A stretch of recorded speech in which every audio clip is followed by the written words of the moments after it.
अभिवादन करतो। आज 26 नोव्हेंबर हा संविधान दिवस आहे आणि भारताचं संविधान या दिवशी संपूर्ण देशाने स्वीकारलं। भारताची प्रगल्भ लोकशाही संविधानाने मिळाली। जगातलं सर्वात मजबूत संविधान भारताला मिळालं।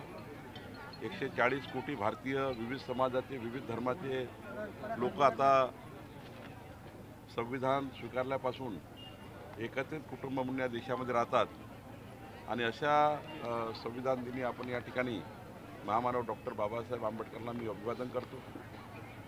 आणि नागपूर जिल्ह्यात महाराष्ट्रामध्ये संविधान दिनानिमित्त आम्ही असा निर्णय केला, माननीय मुख्यमंत्री देवेंद्र फडणवीसजींनी सूचना दिली की संविधानाची जी प्रत आहे ही प्रत नागपूर जिल्ह्याच्या, नागपूर शहरात आणि महाराष्ट्रातल्या प्रत्येक घरी जावी।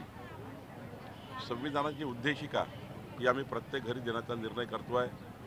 विद्यार्थ्यातील, शाळेतील विद्यार्थ्यांनासुद्धा जी संविधानाची उद्देशिका आहे ती आम्ही घरोघरी पोहोचवणार आहे, जेणेकरून विद्यार्थ्यांना आणि जनतेला संविधानाबद्दलचं त्या ठिकाणी संपूर्ण माहिती त्या ठिकाणी असली पाहिजे, म्हणून हा मी निर्णय केलेला आहे।